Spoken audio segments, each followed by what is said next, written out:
మచ్చలున్న చంద్రుడైనా పచ్చి విసపు నాగులైనా చంతను చేర్చే దేవా మా చింతలు తీర్చగరావా నెర నమ్మిన దైవం నీవే రాయుడా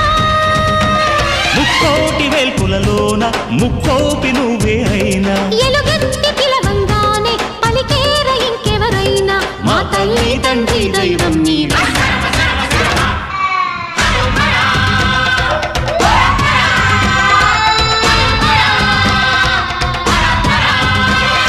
ఢమ ఢమ ఢమ ఢమ గుంట ఢమరుకంలో